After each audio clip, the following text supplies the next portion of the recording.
기도하심으로 10월 첫 주 예배를 드리겠습니다.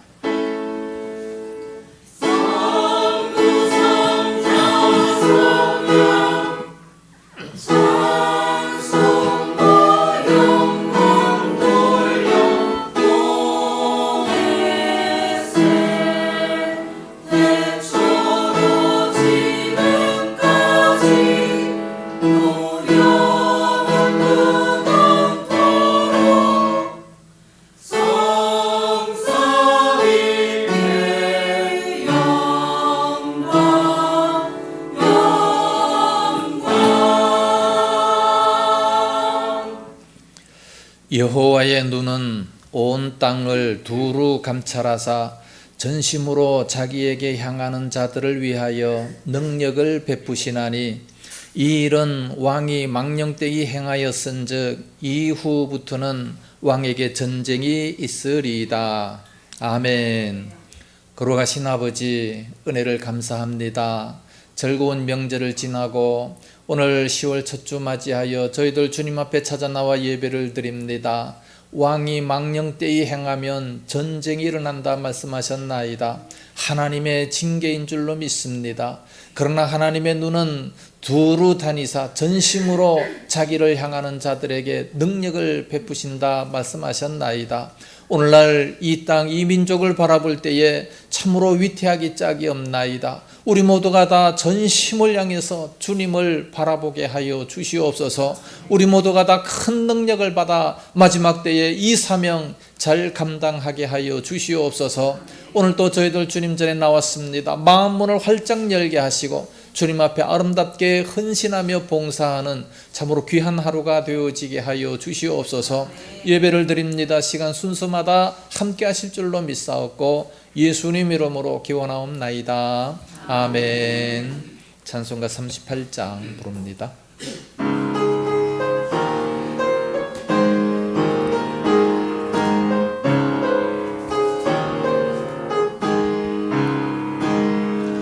예수 우리 왕이여 이곳에 오셔서 우리가 왕께 드리는 영광을 받아주소서. 우리는 주님의 백성 주님으로 우리 왕이라 왕이신 예수님 오셔서 좌정하사 다스리소서. 예수 우리 주시여 이곳에 오셔서 우리가 주께 드리는 찬양을 받아주소서. 우리는 주님의 종들 주님은 우리 주시라. 주 대신 예수님 오셔서 이 찬양을 받아주소서. 교독문제 73번 이사야 65장 서로 교독하겠습니다.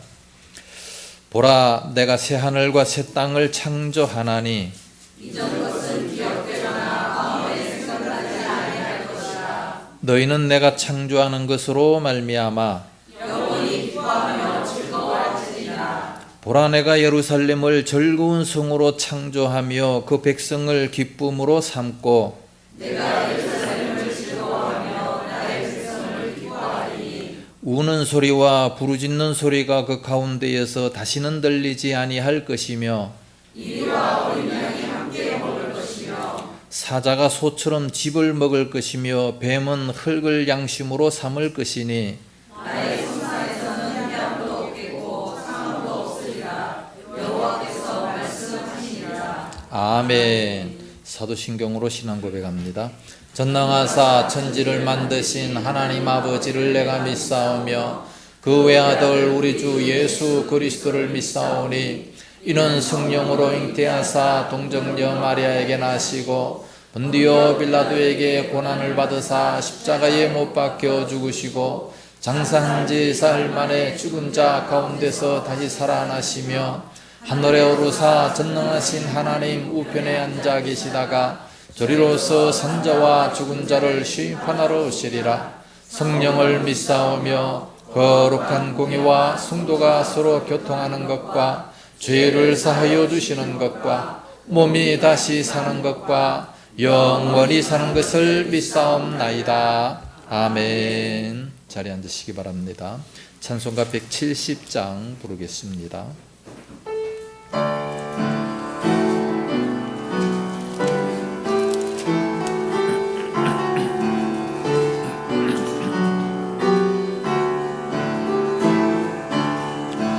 내 주님은 살아계셔 날 지켜주시네 그 큰 사랑 인하여서 나 자유하던네 나의 구원 되신 주님 내 소망 되신 주 항상 나와 함께 하셔 곧 다시 오시리 나를 거룩하게 하려 주 나를 부르니 주의 은혜 내게 넘쳐 주 뜻을 이루리 그 생 믿음 나 가지고 주 말씀 따르며 주님 다시 강림할 때 날 영접하시리.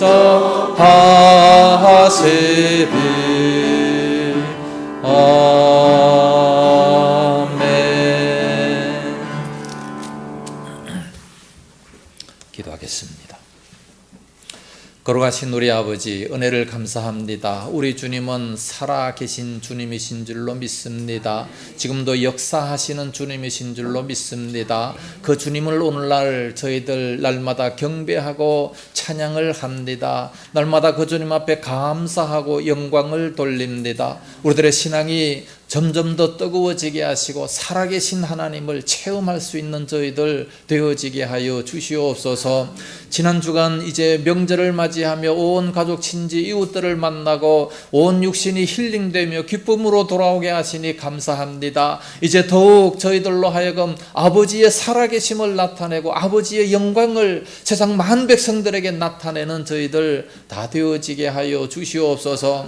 하나님 아버지, 또 이제 아시안 게임이 계속 진행 중에 있습니다. 우리 대한민국의 선수들에게 힘을 다하여 주시옵시고 승리하는 은혜가 임하게 하여 주옵시며 이번 기회를 통해서 우리 대한민국의 위상이 점점 더 높아지게 하여 주시옵시기 원합니다. 우리 대한민국이 참으로 실력이 점점 높아지고 경제력이 높아지고 참으로 위상이 더욱더 높아짐으로 말미암아 전 세계에 선교사를 파송할 때에 그들에게 권세가 있게 하시고 은혜와 능력이 임할 수 있도록 인도하여 주시옵소서. 우리 대한민국 참으로 살기 좋은 민족이 되어지게 하시고 정의가 살아 움직이는 이 민족이 되어질 수 있도록 역사하여 주시옵소서.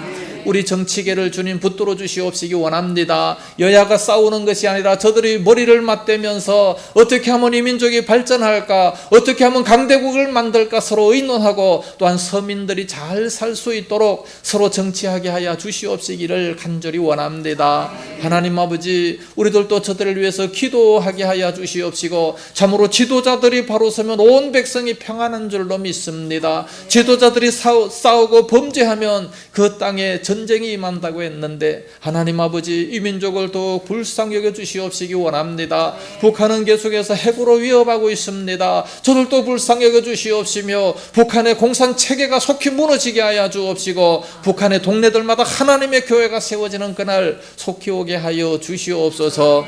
전 세계에 평화가 임하고 우리 주님 경제력이 점점 좋아질 수 있도록 은혜를 주시옵소서. 굶어 죽는 나라가 너무나도 많습니다. 힘든 기근과 또한 지진으로 인해서 고통당하는 사람들 너무나도 많습니다. 저들 불쌍히 여겨 주시옵시기를 원하오며 우리가 참으로 많이 도울 수 있는 경제력을 더하여 주시옵소서. 몸이 아픈 성도들 우리 주님 강건하게 하여 주시옵시고 연로하신 성도들 주님께서 지키시옵시기를 간절히 원하오며 사업하는 성도들에게 더욱더 은혜를 주셔서 잘되고 번성할 수 있도록 인도하여 주시옵소서. 이 시간 말씀을 듣고자 원합니다. 마음문을 활짝 열어주시옵시고 한마디 들으면 열마디를 깨달아 하는 지혜를 더하여 주옵시고 뿐만 아니라 잘 박힌 모처럼 든든하게 세워지는 우리들의 신앙이 다 되어지게 하여 주시옵소서. 말씀을 전하는 자 받는 자 피차가 큰 은혜가 임할 수 있도록 인도하여 주시옵소서. 믿사옵고 예수님 이름으로 기도드리옵나이다. 아멘.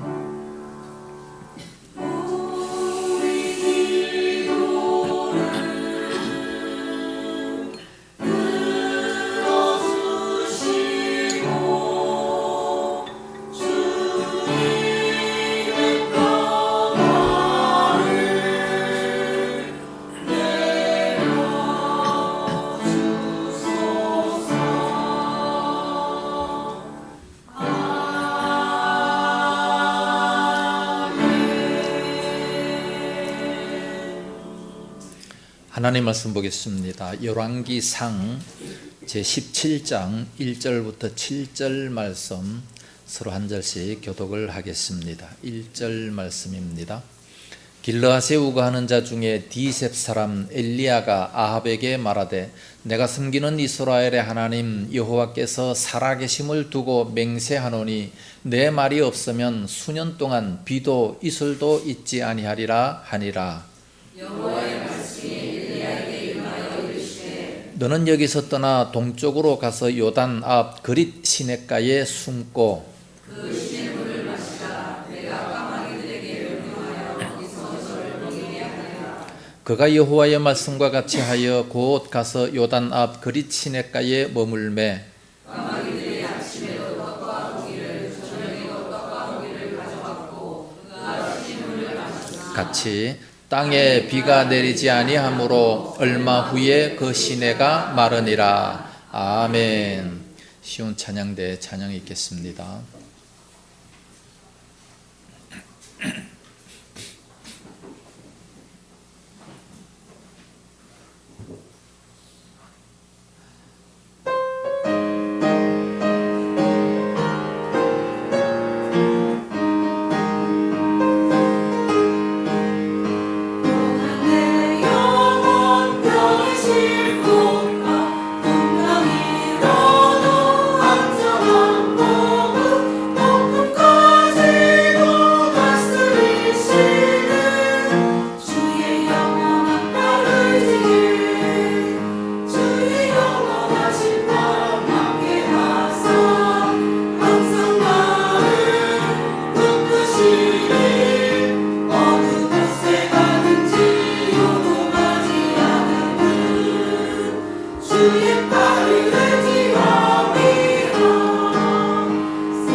할렐루야.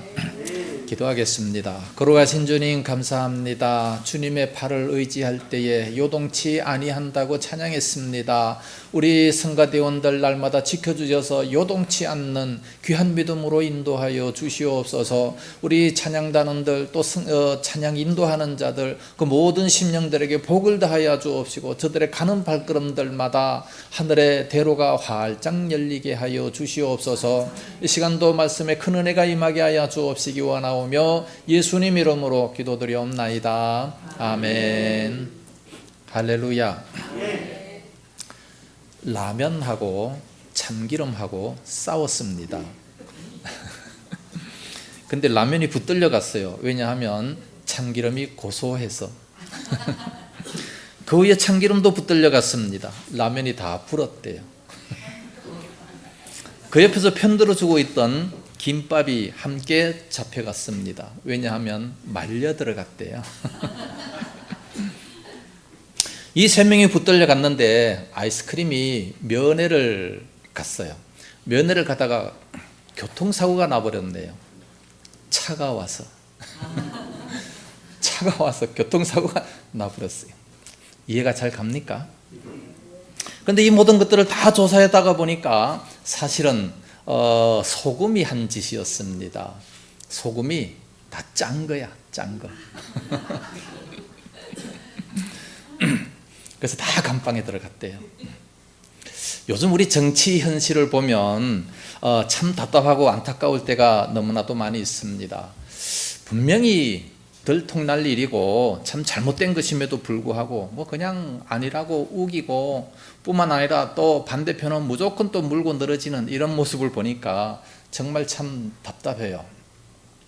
하나님께서 불꽃 같은 눈으로 모든 것을 이렇게 다 자세히 바라보고, 우리나라는 그래도 CCTV가 많아가지고 함부로 범죄하지 못하는데 정치인들도 좀 정직했으면 얼마나 좋겠는가 한번 생각을 해봅니다. 이런 너무나도 답답하고 안타까운 이런 마음이 정치를 볼 때마다 드는데, 그런데 성경을 보니까 참 그래도 좀 이해가 갑니다. 위안을 받게 되는데, 왜냐하면 이 구약 성경을 읽다가 보면 이스라엘 역사가 기록이 되어 있는데 그 역사는 그래도 얼마나 그 역사는 피비린내가 나는지, 우리 대한민국의 정치는 양반 중에 양반입니다. 정말 너무 우리 대한민국은 괜찮죠. 이스라엘 역사를 바라보니까 정말 피비린내 나는 그런 역사입니다. 솔로몬이 죽은 이후에 나라가 두 개로 갈라졌잖아요. 북왕국 이스라엘, 남왕국 유다로 갈라졌습니다. 남왕국 유다에는 솔로몬의 아들 르호보암이 왕이 됐고, 북쪽에는 그때에 이제 여로보암이 왕이 됐습니다. 여로보암이 22년 동안 정치하면서 각 동네마다 우상을 잔뜩 세워놨기 때문에 그래서 온 민족이, 북쪽 이스라엘은 범죄를 하고 마는 겁니다. 이것이 이제 계속해서 내려가면서 계속해서 그런 범죄가 이루어지고 있어요. 그런데 이제 여로보암 그 이후에 그 아들 나답이 왕이 됐는데 2년 동안 집권했습니다. 그런데 열왕기상 15장 26절 말씀 보니까 그가 아비의 길로 행하였더라, 아버지와 똑같은 그런 짓을 행했다 말씀하고 있습니다. 그러니까 부전자전이라는 말이 성경에서 나왔습니다. 나답은 아버지와 똑같이 우상 숭배를 했다는 얘기죠. 그래서 이제 그 바사라고 하는 이 군대 장관이 쿠데타를 일으켜 가지고 나답이 죽었습니다. 이 바사라고 하는 이 군대 장관이 또 이제 24년 동안 집권을 하는데 그도 역시 똑같이 우상 숭배를 합니다. 그래서 그도 이제 하나님께서 죽이셨는데 그 이후에 엘라라는 자가 이제 왕위에 임하게 됐습니다. 근데 그는 알코올 중독자예요. 알코올 중독자라서 2년 정도 제대로 정치도 못하고 이제 시므리에 의해서, 군대 장관에 의해서 또 죽임을 당하고 마는 겁니다. 그러니까 옛날이나 지금이나 이 쿠데타를 일으키는 것은 똑같습니다. 그런데 엘라를 죽이고 왕위에 올랐던 이 시므리는 7일 동안 왕위에 앉아 있다가 불에 타서 죽습니다. 가장 짧은 단명했던 최단명의 왕위를 기록한 사람입니다. 그 다음에 오므리라는 사람이 왕위에 올라앉았는데 열왕기상 16장 25절에 보니까 오므리가 여호와 보시기에 악을 행하되 그 전에 모든 사람보다 더욱 악을 행하여 그랬어요. 북쪽 이스라엘 왕들은 갈수록 점점 더 악을 많이 행했다라고 말씀하고 있어요. 그래서 북왕국 이스라엘이 결국은 주전 722년도에 사라집니다. 아수르 나라에서 망해서 완전히 없어져 버리는 그런 모습을 봅니다. 지금까지 왕들도 다 나쁜 왕이었는데 이 오므리는 그 왕들에 비하면 세 발의 피요 훨씬 더 나쁜 왕이었다 말씀합니다.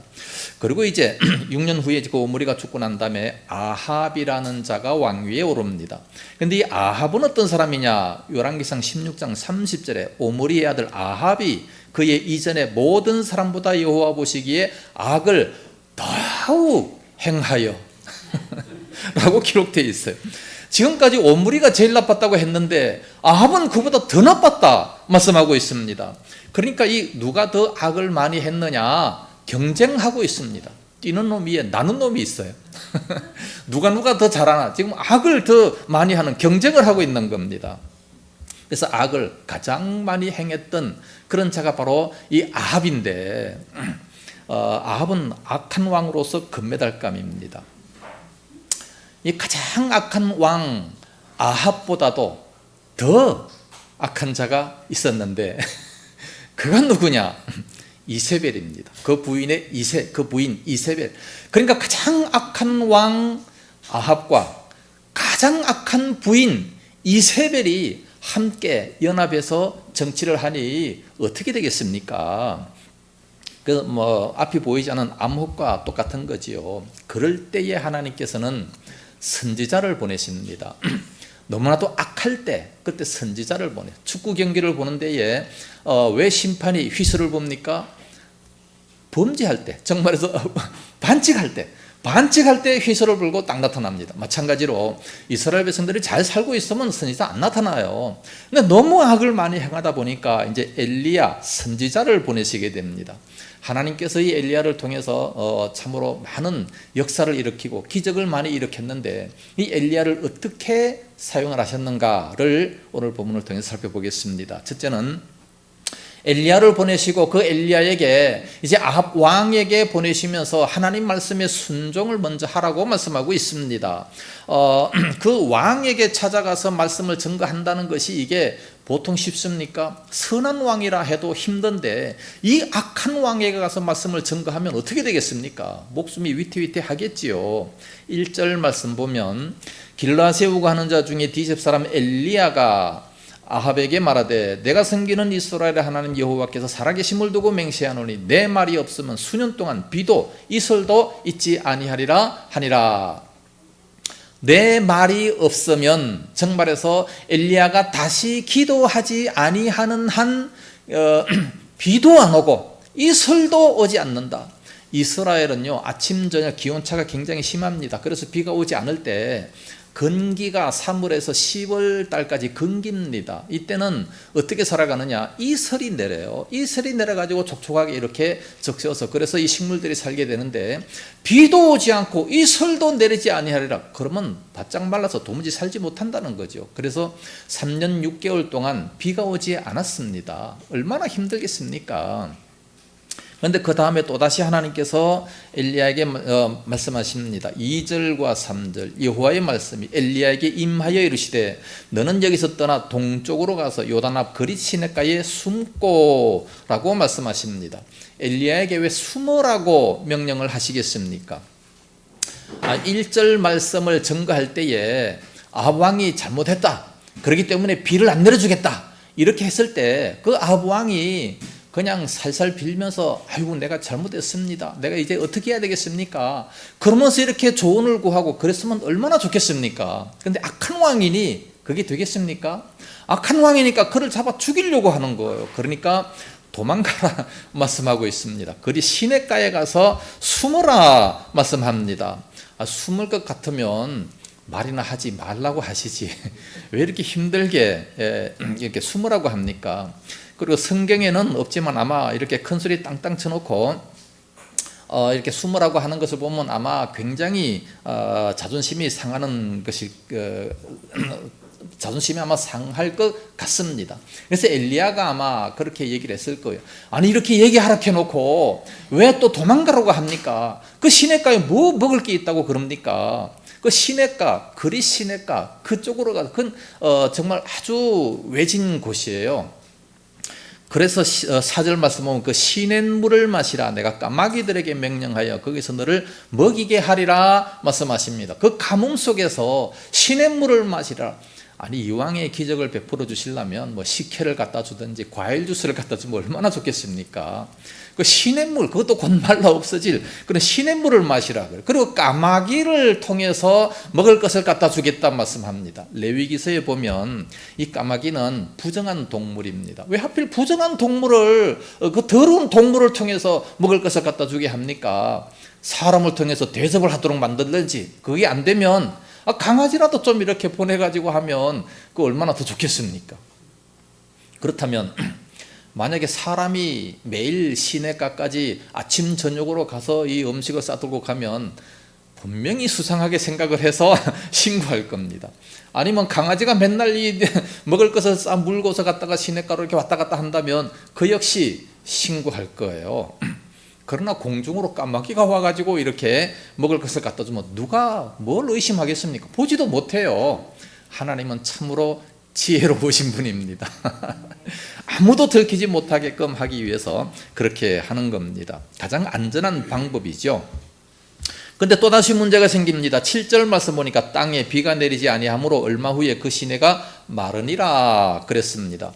점점 시냇물이 다 말라가고 있어요. 이때 엘리야의 심정이 어떻겠습니까? 하나님 말씀에 절대적으로 순종했는데 아합에게 가서 외치라 외쳤어요. 가서 숨어라 숨었습니다. 그 말씀에 그대로 순종했다고 5절에 나와 있지 않습니까? 그렇다면 그 시냇물도 마르지 않게 그냥 풍성하게 주셔야지. 아니 과일 주스는 못 주실지언정 시냇물이라도 마음껏 그냥 먹고 마시도록 그렇게 해야 될 거 아니겠습니까? 근데 그것이 이렇게 계속해서 바닥을 점점 드러내고 있으니까 엘리야의 심정이 어떠하겠습니까? 한번 가만히 생각해 볼 때 아마 하나님을 원망했을는지도 모르겠습니다. 아니 좀 풍성하게 해야지. 내가 하나님 말씀에 절대적으로 순종했는데 여기서 목말라 죽는 것으로 내 인생이 끝난단 말인가? 별 생각을 아마 다 했을 겁니다. 오늘날 우리 예수 믿는 사람들이 아마 대부분 그렇게 생각할지도 몰라요. 사업하시는 분들이 어려울 때 아마 그런 심정이었을 겁니다. 시간은 정해져 있고 필요한 자금은 어떻게 순환이 안 되고 누가 도와줄 사람도 없고 밤은 점점 깊어가고 비는 오고 얼마나 처량합니까? 진퇴양난인 그런 경우가 많은데 아마 엘리야의 심정일 겁니다. 그럼에도 불구하고 하나님은 아무런 말씀도 없었어요. 어떻게 해야 될지.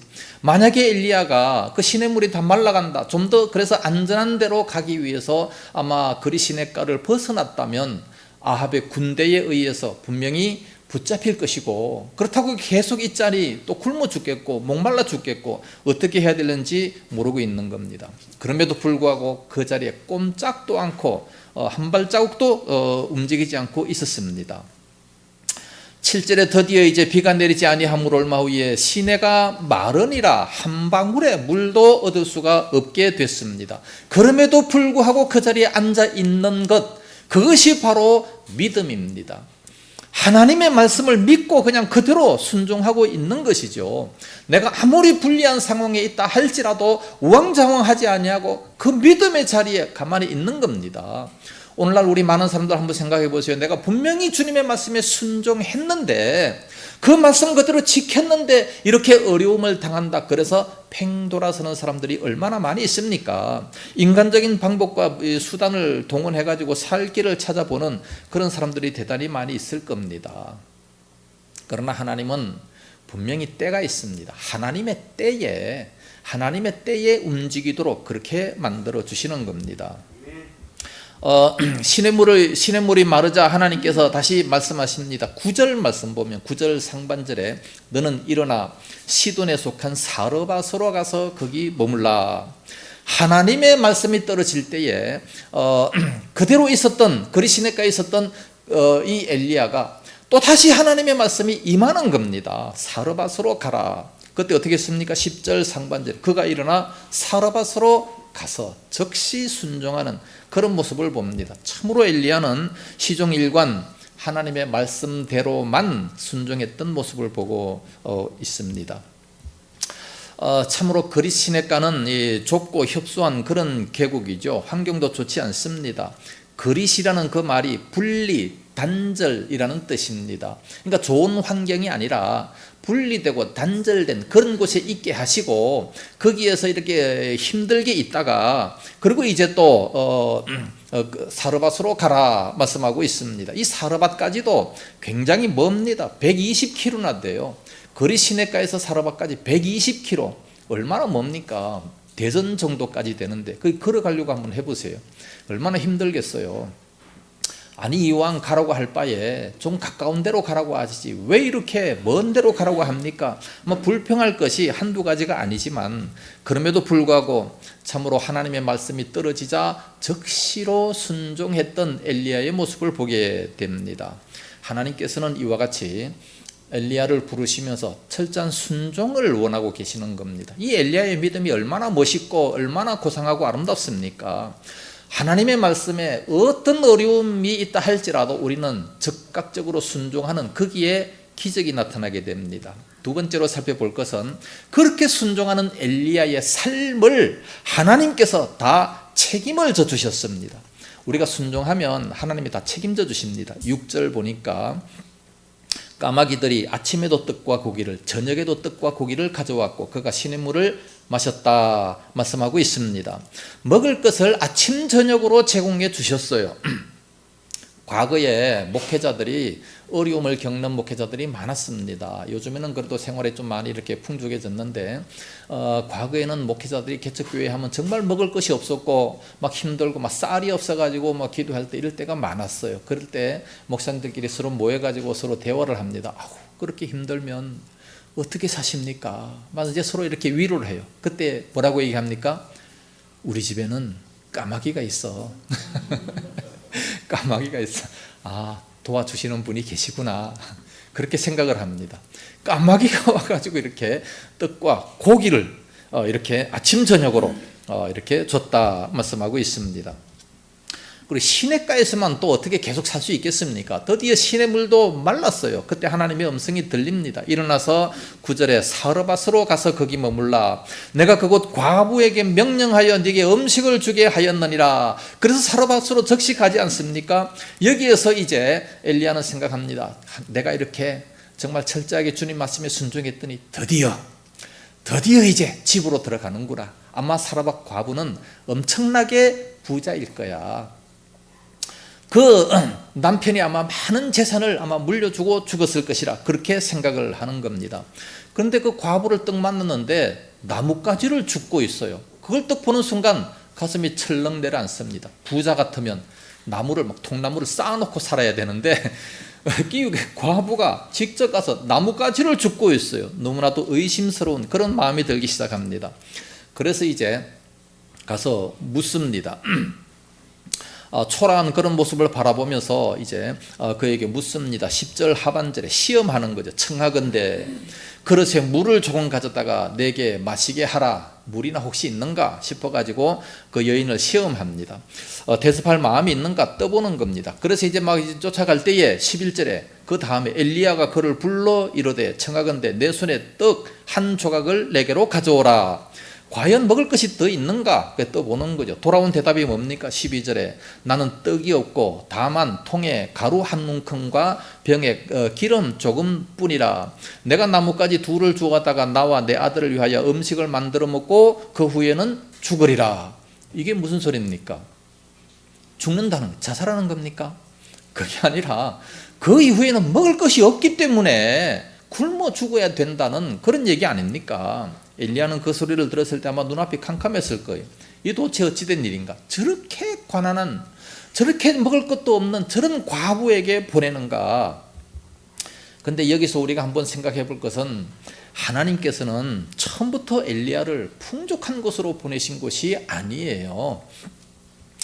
뭐 폭포수가 막 팍팍 떨어지는 그런 시냇물 쪽으로 보낸 것도 아니고, 막 샘물이 계속해서 솟아나는 것도 아니고, 막 이제 겨우 시냇물이 말라가는 그곳으로 보내가지고 억지로 먹게 하시고, 뿐만 아니라 그것도 아침과 저녁 2번 줍니다. 점심은 굶게 하셨어요. 모든 것이 풍족한 것이 아니라 겨우 먹고 살 수 있는 그곳으로 보내셨습니다. 왜 그랬겠습니까?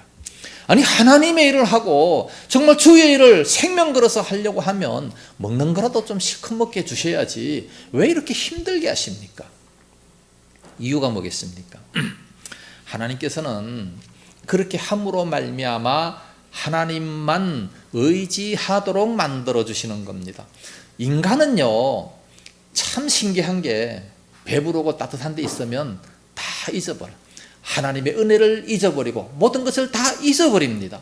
항상 뭔가 좀 부족해야 매달리게 되는, 이게 바로 인간의 심성입니다. 그래서 이렇게 좀 부족하게 만들어야, 까마귀가 없이는 절대로 살 수 없을 정도로 만들어 주셔야, 그래야 하나님만을 바라보는 그런 믿음이 될 겁니다. 이걸 아마 훈련을 시키게 되는 겁니다. 이스라엘 백성들이 애굽에서 나왔으면 이제 가나안 땅에 간다, 젖과 꿀이 흐르는 가나안 땅에 간다, 얼마나 들떴습니까? 그런데 광야에 가서 40년간 있게 만듭니다. 왜 그랬겠습니까? 훈련이죠. 훈련입니다. 광야에서 10계명을 받습니다. 여러 가지 계명을 받습니다. 이제 가나안 땅에 들어가면 이렇게 살아야 될 이 계명을 받아요. 훈련을 받아요. 날마다 만나를 내려줍니다. 아침마다 만나를 내려줘요. 안 내려주려면 한꺼번에 팍 내려줘가지고 한 달 먹을 걸 주든지, 그게 아니라 날마다, 오늘 안 내릴 수도 있어요. 그럼 어떻게 해요?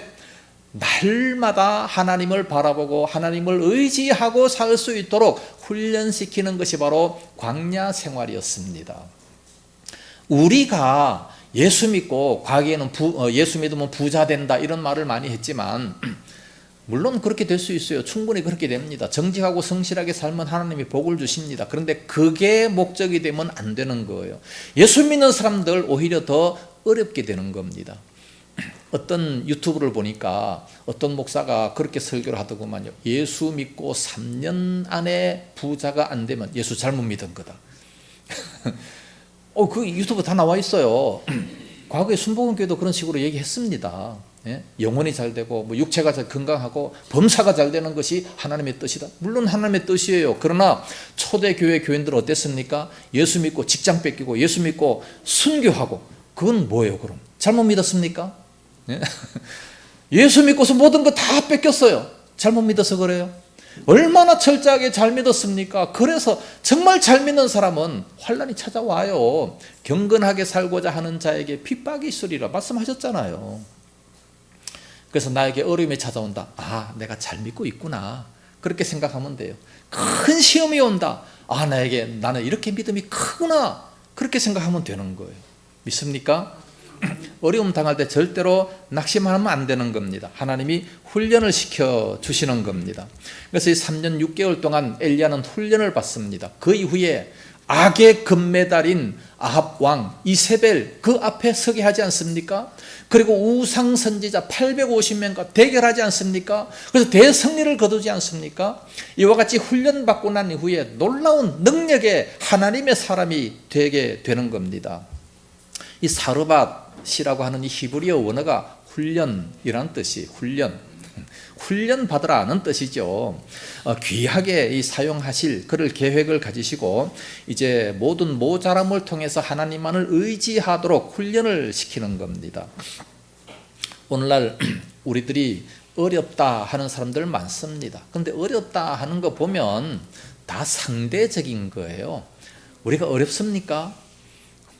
물론 힘들다 하는 게 다 상대적인 것인데 얼마나 잘 먹고 잘 삽니까? 우리가 가장 못 사는 사람이라 할지라도 아마 김정은만큼은 먹지 않을까. 먹고 싶은 거 다 먹잖아요. 지금 뭐 먹고 싶다 가서 다 먹어요. 다 샀으면 다 해먹어요. 먹고 싶은 거 뭐 있습니까? 다 먹잖아요. 못 먹는 게 뭐 있습니까? 북한에 가면 진짜 못 먹어서 배가 굶어서 죽는 이런 사람들이 있다는 게 참 이해가 갑니까? 이게 다 상대적인 게, 정말 어렵다 하는 사람들이 그렇게 많고 명절날만 되고 쉬는 날이 많으면 그렇게 해외여행이 많고 우리 대한민국이 얼마나 잘 사는지 모릅니다. 하나님께서는 오히려 어려움 가운데, 모자람 가운데 우리를 훈련시켜 주시는 겁니다. 그러니까 힘들고 어려운 것이 오히려 축복의 기회가 될 수가 있는 겁니다. 바울을 한번 바라보세요. 자기의 그 눈에 그 가시가 없어지기 위해서 하나님 앞에 3번씩이나 간구했지만 내 은혜가 네게 족하다. 그래서 약한 것을 더 기뻐하고 약한 것을 오히려 자랑한다. 그렇게 말씀했습니다. 힘들고 어려운 것을 오히려 자랑해야 됩니다. 왜? 그때 바로 하나님의 능력이 임하기 때문에 그런 겁니다. 그래서 하나님께서는 이렇게 말씀만 따라가고 하나님 말씀에 순종하면 까마귀의 기적을 일으켜 주십니다. 사르밧 과부의 기적을 일으켜 주십니다.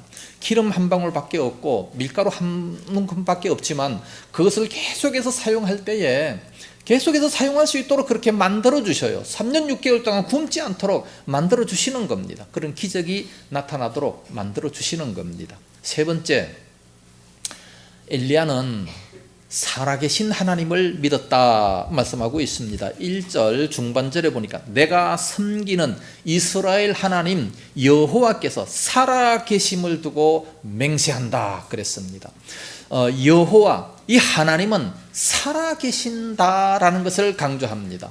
내가 믿는 이 하나님은 살아계시는 하나님, 역사하시는 그 하나님을 믿었습니다. 그러니까 기적이 나타나는 거죠. 기적이 나타나는 그 하나님을 믿었다는 겁니다. 그래서 아합 왕에게 가서 외칠 수가 있었습니다. 그리 시냇가에 같은 그런 곳에 가서도 감사할 수가 있는 겁니다. 기쁨으로 그런 곳에 갈 수가 있는 겁니다. 넉넉하지 못한 그런 생활 속에서도 이렇게 기쁨으로 살아갈 수 있는 이유가 뭡니까? 살아계신 하나님이 나와 함께 계시기 때문에 그렇습니다. 오늘날 많은 사람들은 하나님이 죽었다고 얼마나 그렇게 얘기합니까? 니체라고 하는 신학자도 하나님은 죽었다 그런 식으로 얘기합니다. 왜 그럽니까? 나에게 뭐 특별한 기적이 안 나타나니까. 그러나 우리가 지금 대하는 모든 것들이 다 기적인데, 우리가 뭐 시냇물을 마십니까? 훨씬 더 좋은 수돗물을 마시고 아리수를 마시고 다 소독해서 나오는 거 뿐만 아니라 먹고 싶은 과일 주스, 뭐 식혜, 못 먹는 거 뭐 있습니까? 근데 먹기 싫어서 안 먹는 거지. 그거 얼마나 더 좋은 거 먹습니까? 네? 떡과 고기만 먹습니까? 뭐 먹고 싶은 산의 진미를 우리는 다 먹지 않습니까? 훨씬 더 큰 기적을 우리는 날마다 체험하면서 살아가고 있습니다. 그렇다면 감사해야죠. 하나님이 이렇게 복을 주셨는데 얼마나 더 감사해야 됩니까? 엘리야가 믿는 그 하나님은 살아계신 하나님이었다 말씀합니다. 그래서 그 하나님을 내가 섬겼다 말씀합니다. 섬겼다, 내가 섬기는 이스라엘 하나님, 여기 계시다는 것을 믿는 거하고 그 하나님을 내가 섬긴다라는 거하고 엄청난 차이가 있습니다. 섬긴다라고 하는 것은 나의 있는 모든 것을 가지고 주님께 이렇게 드린다라는 그런 뜻이 있지만, 살아계신 하나님을 믿는다, 이거는 불신자들도 믿어요. 불신자들도 하나님 계신 것을 알아요. 귀신들도 그렇게 믿습니다. 야고보 2장 19절 말씀 보면 귀신들도 하나님의 한 분이신 것을 믿는데 귀신들도 믿고 떠벌린다 말씀하고 있습니다. 귀신들도 분명히 하나님 한 분이시고 살아계신 것을 믿고 떠벌리고 있습니다. 그러나 섬긴다라고 하는 것은 내가 종의 위치가 될 때 그때 섬길 수가 있어요. 종의 위치가 되지 않는다면 절대로 섬길 수가 없습니다. 나중에 18장에 가서 이제 우상 선지자들과 대결할 때 뭐라고 합니까? 엘리야가 내가 주의 종된 것과 내가 주의 종된 것을 저들로 알게 해달라고 기도했습니다. 그러니까 종으로서, 하나님의 종으로서 이렇게 섬겼다라고 말씀합니다. 종은 어떤 사람입니까? 절대 자기 마음대로 할 수 없는 자가 종입니다. 주인의 말에 철저하게 순종하고 복종하는 자가 종입니다. 오늘날 우리는 하나님의 종이 되어야 돼요. 하나님 앞에서는 종이 되고 세상 사람들 앞에서는 사도가 되어야 됩니다. 그래서 우리는 항상 하나님의 종이기 때문에 철저히 주님 말씀에 순종하는 그런 모습이 되어야 돼요. 이 살아계신 하나님을 섬기는 그런 믿음이 되어야 된다는 말씀입니다. 종교개혁자 마틴 루터의 일화가 있습니다. 이 종교개혁자 이 마틴 루터가 종교개혁을 하려고 할 때에 얼마나 많은 핍박이 있었습니까?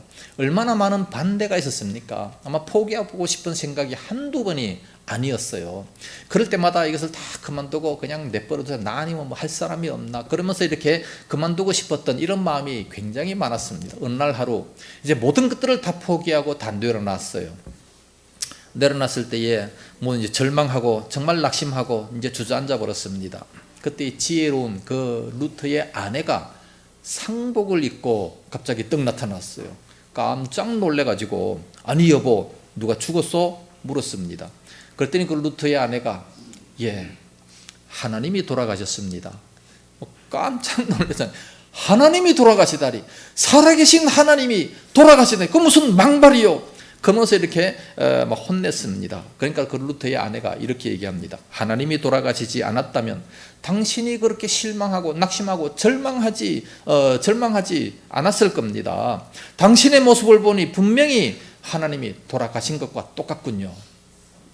그 말을 듣는 순간에 루터는요 깜짝 놀래가지고 벌떡 일어납니다. 아, 하나님은 살아계시지. 내 주님은 강한 성이다. 내 주님은 나의 방패가 되신다. 그러면서 시편의 말씀을 기억하면서 찬송가 작사를 했습니다. 찬송가 585장. 내 주는 강한 성이요 방패와 병기 되시니. 마틴 루터가 작사한 겁니다. 하나님이 방패가 되어주시고 하나님이 나의 모든 것 다 되어주시는데, 나의 거할 바위가 되어주시는데 내가 왜 이렇게 낙심하느냐. 다시 힘을 얻어가지고 종교개혁의 불길을 지폈다는 그런 얘기가 있습니다. 오늘날 우리들의 생활이 어떻습니까? 정말로 나그네의 삶을 살아가는 우리들이죠. 왜 실망합니까? 왜 절망합니까? 왜 불평하고 왜 원망을 하고 있습니까? 마치 하나님이 돌아가신 것처럼. 살아계신 하나님을 믿어야 됩니다. 결론적으로 말씀을 드립니다. 엘리야는 살아계신 하나님을 믿었기에 그 하나님의 말씀에 절대적으로 순종을 했습니다. 그 왕 앞에 가서 외치라는 게 이게 쉬운 겁니까? 더군다나 악한 왕, 그 악한 왕에게 가서 외친다는 것은 생명을 내놓고 가는 겁니다. 그리고 하나님의 말씀에 즉시 순종해서 그리 시냇가에 숨었습니다. 또 사르밧 과부로 찾아갔습니다. 하나님께서는 그 삶을 다 책임져 주세요. 우리가 순종하면 다 책임져 주십니다. 반드시 책임을 다 져주셔서 얼마든지 살아갈 수 있도록 그렇게 만들어 주십니다. 우리 과거를 한번 생각해 보면 그렇지 않습니까? 하나님만을 바라보고 의지하고 힘들어도 그러면 반드시 책임져 주셔서 지금까지 이렇게 풍족하게 살도록 만들어 주셨습니다. 엘리야를 통해서 나타내 주신 그 놀라운 기적, 우리들 앞에도 있을 줄로 믿습니다. 그 살아계신 그 하나님을 철저하게 믿고 순종하는 그런 믿음들이 다 될 수 있기를 예수님 이름으로 축복합니다. 기도하겠습니다. 거룩하신 아버지 감사합니다. 엘리야를 통해서 놀라운 기적을 베풀어 주셨는데 참으로 가장 좋은 가장 안전한 기적을 베풀어 주셨나이다.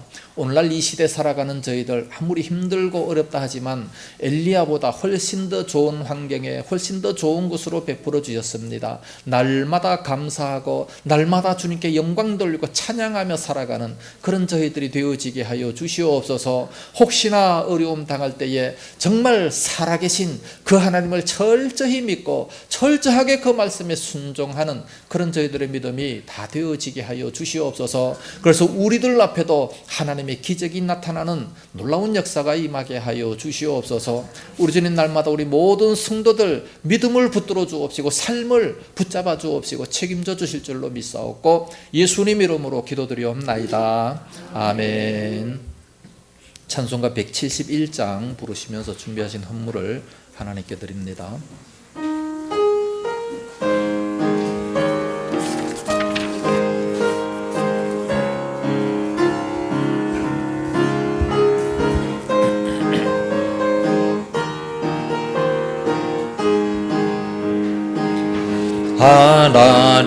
하나님의 독생자 예수 날 위하여 오시었네. 내 모든 죄 사하시려고 십자가 지셔서 나 다시 사셨네. 살아계신 주 나의 참된 소망 두려움이 사라지네. 사랑의 주 내 갈 길 인도하니 내 모든 삶의 기쁨 늘 충만하네. 주 안에서 거듭나누리 기뻐하며 찬양하리. 가슴 속에 넘치는 확신 우리의 가는 길에 소망 넘치네. 살아계신 주 나의 참된 소망 두려움이 사라지네. 사랑의 주 내 갈 길 인도하니 내 모든 삶의 기쁨 늘 충만하네. 선한 싸움 다 마친 후에 우리 주님 배우리라. 사망 권세 다 물리치고 주님이 다스리니 영광 넘치네. 살아계신 주 나의 참된 소망 두려움이 사라지네. 사랑의 주 내 갈 길 인도하니 내 모든 삶의 기쁨 늘 충만하네.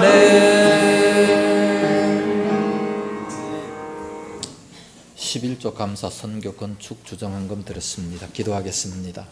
거룩하신 우리 아버지 감사합니다. 귀한 시간에 저희들의 모든 마음과 정성을 다 주님 앞에 드리며 또 이렇게 소중한 물질도 주님께 드리게 하시니 감사합니다. 이 모든 물질들 하늘나라 창고에 가득 쌓여지게 하시고 저희들 이 땅 살아가며 필요할 때마다 넘치도록 충만하게 채워주옵시기 원합니다. 마음껏 주의 사역 감당하고도 남음이 임하게 하여 주시옵소서. 11조 드리는 그 손길 위에 우리 주님 복 주옵시고 말씀에 약속하신 대로 하늘 문을 활짝 열어주시옵시기 원합니다. 하늘에 있는 보물 창고로 이 땅 위에 쏟아부어 주셔서 마음껏 주의 사역하고도 남음이 있게 하시고 머리가 될지언정 꼬리가 되지 않는 그와 같은 역사가 임하게 하여 주시옵소서. 또 은혜에 감사해서 감사의 물 드리는 그 모든 손길 날마다 지켜주셔서 감사 조건들이 점점 많아지게 하시고 오병이의 기적도 나타날 수 있도록 인도하여 주시옵소서. 선교헌금 건축헌금 드립니다. 하나님 아버지 저들의 가정도 아름답게 건축이 되어지게 하시고 아름답게 세워지게 하여 주옵시기를 원합니다. 선교토마다 복을 허락하여 주옵시며 참으로 이 물질이 쓰이는 곳마다 많은 생명들이 구원받는 역사가 임하게 하여 주시옵소서. 주정헌금도 드리고 또 식사로도 제공하는 그 모든 손길 일일이 다 갚아주시옵시며 저들의 생애에 복을 주어서 식탁이 항상 풍요롭게 하시고 일평생 건강의 복을 더하여 주시옵시기를 간절히 원합니다. 온 성도들마다 가정에 복을 다하여 주시옵시며 또한 필요한 물질로 충만하게 채우셔서 이 마지막 때 하나님의 귀한 사역 왕성하게 감당하게 하여 주시옵소서. 이 물질 쓰이는 곳마다 아버지 영광이 풍성하게 드러날 수 있도록 은혜를 주옵소서. 예수님 이름으로 축복하며 기도드리옵나이다. 아멘. 교회 소식 알려드리겠습니다. 추석 명절 중입니다. 푹 쉬시고 또 좋은 데 다니면서 힐링도 하시고 그래서 영육간에 더욱더 강건하시기를 바랍니다. 오늘은 국군의 날입니다. 대한민국의 국방력과 경제력이 경제력을 위해서도 더욱더 많이 기도해 주시기 바랍니다. 여기 보면 다 그냥 뭐 기도해 달라 뭐 이런 얘기밖에 없는데 우리의 한 사람의 기도가요, 이게 놀라운 역사를 나타냅니다. 존 낙스라고 하는 사람들은 뭐라고 했습니까? 경찰서 하나 짓는 것보다 교회 하나 짓고 기도하는 것이 훨씬 더 유익합니다 그랬어요. 우리 한 사람의 기도를 절대로 무시하지 마세요. 아브라함의 기도 때문에 그 조카 롯이 식구들이 다 살지 않습니까? 예. 위해서 이렇게 기도를 많이 하는 것이 우리들의 사명입니다. 대한민국을 위해서, 특별히 우리 민족을 위해서 기도하라고 말씀하셨기 때문에 민족을 위해서도 기도 많이 해야 됩니다. 오늘 점심 식사는 김상환 집사님께서 햄버거로 대접합니다. 대단히 감사드리고 맛있게 드시면서 좋은 교제를 나누시기를 바랍니다. 또 송편도 우리 사모님이 해오셨다 그러고 또 식혜도 우리 전도사님이 해오셨대요. 대단히 감사합니다. 잘 먹고 건강하시고 좋은 교제 나누시기를 바랍니다. 2일날, 내일은 어르신의 날이라고 합니다. 노인의 날이라고 기록되어 있는데 연로하신 분들도 위해서 많이 기도하시고 사업하시는 분들도 위해서 많이 기도해 주시기를 바랍니다. 연로해서 이제 교회 나오지 못하는 분들, 그래서 숫자도 확 줄고, 특별히 시골 교회 같은 데는 그래서 교회가 없어지는 교회들도 많습니다. 그러나 그들의 믿음이 식어지지 않기 위해서, 믿음은 들음에서 나기 때문에 교회를 나와야 되지만, 그러나 인터넷을 통해서라도 듣고 믿음이 약해지지 않도록 위해서도 많이 기도해 주시기 바랍니다. 보람의 병원에 계시는 준한순 권사님, 병을 위해서도 많이 기도해 주시기를 바랍니다. 이제 서로 인사하시기 바랍니다. 앞뒤 옆자리 인사하시고 안녕하세요, 우리 교회 참자로 오셨습니다. 한 주간도 복 받으세요. 서로 축복하시기를 바랍니다. 예배 마치고 식사하시면서도 좋은 교제 나누시기를 바랍니다. 이제 다 같이 일어나셔서 주기도송 부르고 축도함으로 예배를 마치도록 하겠습니다.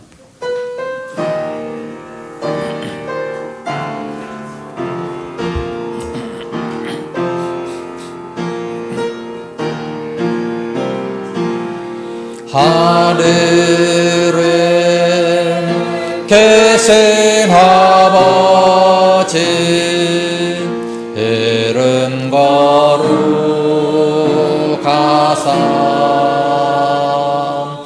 주님 나라 임하시고 뜻이 이루어지다.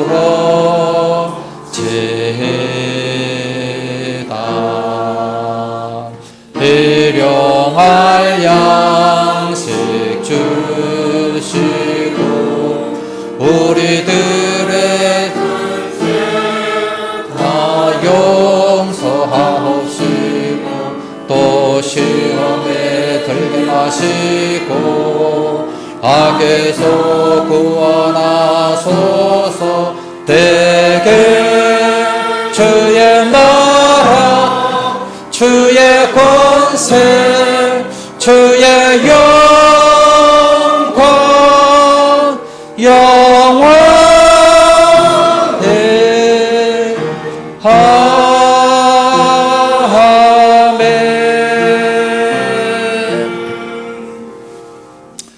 이제는 교회 머리 되시고 살아계신 예수 그리스도의 은혜와 그 독생자 주신 하나님 아버지의 무한하신 사랑하심과 성령님의 감화하시고 감동하시고 위로 교통 충만 역사하심이 이 시간도 말씀을 들으면서 우리도 살아계신 주님을 믿고 순종하기 원하는 우리 모든 성도들 머리 위에와 저들의 가정과 생업토와 교회와 이 나라 민족 위에 이제와 영원까지 함께 있을지어다.